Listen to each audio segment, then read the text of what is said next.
मराठी कवितेत मूलभूत बदल घडवून आणणारे प्रवर्तक, पृथगात्म अनुभवाच्या प्रकटीकरणासाठी भाषा संकराचे प्रयोग करूनही आपले जातिवंत मराठीपण अबाधित राखणारा कवी, मानवी मूल्यावर गाढ श्रद्धा असणारा कलावंत, मराठी टीकादृष्टीला संस्कारवादी दृष्टिकोनाकडून दर्शनवादी टीकेकडे नेणारा थोर समीक्षक म्हणून बासी मर्ढेकरांचे स्थान अद्वितीय आहे.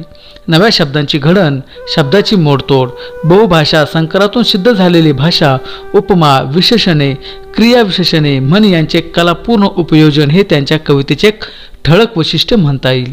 या अभिनय प्रयोगामुळेही मर्ढेकर टीकेचे धनी झाले, पण त्यातील कलाप्रत्यय निर्वाद मोठा आहे. मर्ढेकरांच्या भावानुभवात खिन्नता, क्षोभ, द्वेष, उपरोध असला तरी संतांची करुणा आणि मांगल्य पूजकता तसेच वैज्ञानिक दृष्टीचे वरदानही आहे. बाळ सीताराम मर्ढेकर उर्फ बासी मर्ढेकर यांचा जन्म 1 डिसेंबर 1909 रोजी झाला. बासी मर्ढेकर हे मराठी कवी व लेखक होते. त्यांना मराठी नवकाव्याचे प्रवर्तक मानले जाते. मराठी कवितेत मूलभूत बदल घडवून आणणारे प्रवर्तक, पृथगात्म अनुभवाच्या प्रकटीकरणासाठी भाषा संकराचे प्रयोग करूनही आपले जातिवंत मराठीपण अबाधित राखणारा कवी, मानवी मूल्यावर गाढ श्रद्धा असणारा कलावंत, मराठी टीकादृष्टीला संस्कारवादी दृष्टिकोनाकडून दर्शनवादी टीकेकडे नेणारा थोर समीक्षक म्हणून बासी मर्ढेकरांचे स्थान अद्वितीय आहे. मर्ढेकरांच्या भावानुभवात खिन्नता, क्षोभ, द्वेष, उपरोध असला तरी संतांची करुणा आणि मांगल्य पूजकता तसेच वैज्ञानिक दृष्टीचे वरदानही आहे. बाळ सीताराम मर्ढेकर उर्फ बासी मर्ढेकर यांचा जन्म 1 डिसेंबर 1909 रोजी झाला. बासी मर्ढेकर हे मराठी कवी व लेखक होते. त्यांना मराठी नवकाव्याचे प्रवर्तक मानले जाते. मर्ढेकरांच्या कवितेतून निराशा व वैफल्य प्रकट होते. याचे कारण असे सांगितले जाते की दुसऱ्या महायुद्धानंतर जी परिस्थिती निर्माण झाली, जीवनात जी निरसता व कृत्रिमता आली आणि युद्धात जो मानसंहार झाला तो पाहून त्यांचे मन विषण्ण झाले. त्यावर काही उपाय नसल्यामुळे त्यांच्या मनातील विफलता काव्यातून उमटली. बासी मर्ढेकर हे भाषाप्रभू होते. त्यांच्या काव्यात आशय आणि अभिव्यक्ती यांचा सुसंवाद आढळतो. परंपरागत सांकेतिक उपमान व प्रतिमा न वापरता त्यांनी नव्या प्रतिमांचा उपयोग केला. त्याचबरोबर ते आपल्या अनुभूतींशी प्रामाणिक राहिले. मर्ढेकरांचे काव्य वेदनेचे काव्य आहे. बाळ सीताराम मर्ढेकर हे युगप्रवर्तक कवी. त्यांना मराठी नवकवितेचे जनक म्हटले जाते. कवी, कादंबरीकार, नभोनाट्य लेखक, सौंदर्यशास्त्राचे चिकित्सक, समीक्षक म्हणूनही त्यांचे कर्तृत्व विशेष लक्षणीय आहे. त्यांचा जन्म खान्देश जिल्ह्यातील फैजापूर येथे झाला. मर्ढेकरांचे मूळ घराणे सातारा जिल्ह्यातील मर्ढे या गावचे. त्यांच्या घराण्याचे मूळ उपनाम गोसावी होते. बासी मर्ढेकरांचे चुलते उपजिल्हाधिकारी होते. त्यांनीच गोसावी ऐवजी मर्ढेकर हे उपनाम प्रथम स्वीकारले. पुढे त्यांचे घराणे मर्ढेकर या नावाने ओळखले जाऊ लागले. मर्ढेकरांचे वडील सीताराम पंत हे प्राथमिक शिक्षक होते. शाळा तपासनीस म्हणूनही त्यांनी कार्यभार पाहिला. त्यांच्या खानदेशातील नोकरीमुळे मर्ढेकरांचे प्राथमिक शिक्षण बहादूरपूर येथे तर इंग्रजी 3ऱ्या इयत्तेपर्यंतचे शिक्षण फैजपूर सावदे येथे झाले. पुढे धुळे येथील गरुड हायस्कूलात त्यांनी मॅट्रिकपर्यंतचे शिक्षण घेतले. बासी मर्ढेकरांचे मूळ नाव रमेश होते. घरी त्यांना बाळ या नावाने संबोधले जात असे. त्यामुळे तेच नाव पुढे सर्वतोमुखी झाले. शाळेत असताना मर्ढेकरांनी त्यामुळेच रमेश बाळ या टोपण नावाने लेखन केले. शालेय जीवनातच त्यांच्यावर भाषेचे आणि वाङ्मयाचे संस्कार झाले. पुण्याच्या फर्ग्युसन महाविद्यालयातून सन 1924 ते 1928 साली त्यांनी मुंबई विद्यापीठाची पदवी 1928 साली प्राप्त केली. उपजिल्हाधिकारी असणाऱ्या आपल्या चुलत्याच्या प्रेरणेने ICS होण्यासाठी म्हणून कर्ज व मदत घेऊन ते इंग्लंडला गेले. पण 2 वेळा परीक्षेत बसूनही त्यांना यश मिळाले नाही. ICS परीक्षेत इंग्रजी वाङ्मयाच्या पेपरमध्ये मात्र त्यांनी विक्रम नोंदवला. या काळात इंग्रजी वाङ्मय, मानसशास्त्र, इटालियन, फ्रेंच व स्कॅन्डिनेव्हियन ह्या भाषांचा व त्यातील साहित्याचा त्यांनी सखोल अभ्यास केला. त्यातून त्यांचा वाङ्मयीन व वैचारिक पिंड घडला. प्राध्यापक जेम्स सदरलँड यांच्या विचारांचा प्रभावही त्यांच्या व्यक्तिमत्वावर पडला. त्यांनी युरोपात चित्रसंग्रहालय पाहिले आणि सौंदर्यशास्त्राच्या अभ्यासार्थ इटलीत वास्तव्य केले. सौंदर्याचे स्वरूप व आस्वादनाबद्दलची त्यांची मते त्यातूनच घडली. विलायतेहून परतल्यानंतर त्यांनी टाइम्स ऑफ इंडिया या मुंबईच्या वृत्तपत्रात उपसंपादक म्हणून काही काळ कार्य केले. मुंबईच्या एल्फिन्स्टन, जोगेश्वरीच्या इस्माईल, अहमदाबादच्या सिडनहॅम व धारवाड येथील कॉलेजात त्यांनी अध्यापनाचे कार्य केले. 1938 साली आकाशवाणीच्या मुंबई केंद्रात कार्यक्रम नियोजक म्हणून त्यांची जबाबदारी 1938 साली आकाशवाणीच्या मुंबई केंद्रात कार्यक्रम नियोजक म्हणून त्यांनी जबाबदारी स्वीकारली आणि आयुष्याच्या अगदी अखेरपर्यंत म्हणजे जवळजवळ 18 वर्षे एक कर्तबगार अधिकारी म्हणून त्यांनी कार्य केले व आपला ठसा उमटवला.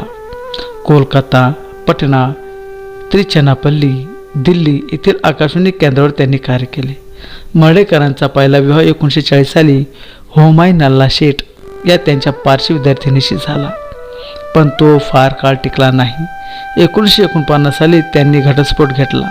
त्यांच्या खात्यातीलच अंजना सयाल यांच्याशी 1952 साली त्यांनी दुसरा विवाह केला. 10 फेब्रुवारी 1953 रोजी त्यांना पुत्रलाभ झाला. त्यांचे नाव राघव असे ठेवले. शिशिरागम हा मर्ढेकरांचा पहिला कविता संग्रह 1939 साली प्रकाशित झाला. त्यानंतर काही कविता 1947, आणखी काही कविता 1951 हे त्यांचे काव्यसंग्रह निघाले. या तिन्ही संग्रहातील एकूण 126 कविता व कविता संग्रहात समाविष्ट न झालेल्या 6 कविता अशा एकूण 132 कविता मर्ढेकरांच्या नावावर आहेत. रात्रींचा दिवस 1942, तांबडी माती 1943, पाणी 1948 या कादंबऱ्या, कर्ण 1944, संगम 1945, औक्षण 1946, बंधकांचे गुपित 1947 या संगीतिका त्यांनी लिहिल्या. त्यांचा नटश्रेष्ठ व इतर संगीतिका हा संगीतकांचा संग्रह प्रकाशित झाला आहे. आर्ट्स अँड मॅन 1937 साली, वाङ्मयीन महामत्ता 1941 साली, तर 1941 पुन्हा 2 lectures on an aesthetic of literature. 1955 साली सौंदर्य आणि साहित्य या समीक्षात्मक आणि सौंदर्यशास्त्रीय ग्रंथांची निर्मिती त्यांनी केली. मर्ढेकरांच्या शिशिरागम या कविता संग्रहावर रविकिरण मंडळाचा प्रभाव जाणवतो. त्यात माधव जुलियनांचे मर्ढेकर हे चाहते होते, त्यामुळे त्यांचा प्रभाव विशेषत्वाने त्यांच्या या सुरुवातीच्या संग्रहातील कवितांवर दिसतो. पुढील संग्रहातून मात्र मर्ढेकरांनी कवितेची आपली अशी स्वतंत्र वाट चोखळत आपल्या नावाची स्वतंत्र मुद्रा उमटवली. मर्ढेकरांच्या कादंबऱ्यामधून भिन्न भिन्न जीवनसरणी, संमिश्र समाज, ग्रामीण आणि नागरी जीवन, यंत्रयुगाने उद्ध्वस्त झालेले मानवी जीवन, मानवी जीवनातील गुंतागुंतींचा शोध, जीवनातील अनिश्चितता, असंबद्धता, आभासमयता, आगतिकता, संभ्रम अशा विविध विषयावर प्रकाश टाकला गेला. रेखीव व्यक्तिदर्शने, दांभिकतेचे चित्रण आणि संज्ञा प्रवाहाचे कलात्मक उपयोजन ही देखील त्यांच्या कादंबरी वाङ्मयातील काही वैशिष्ट्ये होत. नटश्रेष्ठ आप्पासाहेब रेळे या शीर्षकाची लघुकथाही मर्ढेकरांनी लिहिली. मनोविश्लेषणात्मक स्वरूपाची ही कथा आहे. या लघुकथेवरून त्यांनी नटश्रेष्ठ हे 4 अंकी नभोनाट्य लिहिले. त्यांनी कर्ण ही पहिली संगीतिका लिहिली. त्यामुळे नवकवितेप्रमाणेच नभोनाटिकांचे प्रणेते म्हणून त्यांची ओळख आहे. संगीतिका हा नववाङ्मय प्रकार त्यांनी मराठीत आणला. आकाशवाणीवरील नोकरीत असताना आकाशवाणीवर कादंबरी वाचनाचा उपक्रम त्यांनी सुरू केला. डॉक्टर ग. चिटणीस यांची कुसुम ही कादंबरी त्यांनी वाचली. आकाशवाणीवरील अभिवाचनाचा तो एक आदर्श मानला जातो. त्यांनी पार्श्वसंगीताचे वेगवेगळे प्रयोग केले. मर्ढेकरांच्या समीक्षात्मक लेखनात सौंदर्य शोध, साहित्य सिद्धांत आणि प्रत्यक्ष समीक्षा असे विविध स्वरूपाचे लेखन समाविष्ट आहे. त्यांनी ललित कलांचा एकत्रित विचार करून त्या अनुषंगाने साहित्यविषयक चर्चा केली आहे. सौंदर्य हे ललित कलांचे साहित्य मूल्य आहे हा विचार त्यांनी मांडला. सौंदर्य मूल्य मांडताना त्यांनी सौंदर्य भावनेचे स्वरूपही उलगडून दाखवले आहे. अनुभवातील इंद्रिय संवेदनांच्या गुणधर्माची संगती, संवाद, विरोध, समतोल या लय तत्वांच्या अनुरोधाने लावली की सौंदर्याचा अनुभव येतो असा लयत्वाचा सिद्धांत त्यांनी मांडला. कलावंतांची प्रतिभा भावनानिष्ठ समानता निर्माण करते असे मत त्यांनी मांडले. कलाद्रव्य आणि कलामाध्यम यातील भेद स्पष्ट करताना त्यांनी शब्द हे साहित्याचे साधन आणि भावनात्मक अर्थ हे साहित्याचे माध्यम होय असे म्हटले. सौंदर्य आणि साहित्य या त्यांच्या ग्रंथात साहित्य अकादमी पुरस्काराचा सन्मान लाभला. मर्ढेकरांच्या काही कविता या ग्रंथातील नवकवितावर अश्लीलतेचा आरोप ठेवून त्यांच्यावर खटला भरण्यात आला. तो त्या काळात खूपच गाजला. मर्ढेकरांनी त्याला मोठ्या धैर्याने तोंड दिले व त्यातून ते निर्दोष सुटले. परंतु या खटल्याचा मानसिक त्रास मर्ढेकरांना खूप झाला. त्याचा परिणाम मर्ढेकरांच्या सर्जनशीलतेवरही झाला. 1948 ते 1956 या काळात त्यामुळेच मर्ढेकरांच्या प्रतिभेचा पूर्वीचा बहर पाहायला मिळत नाही. रक्तदाब व कावळीची लागण यामुळे दिल्ली येथील रुग्णालयात त्यांची प्राणज्योत मालवली.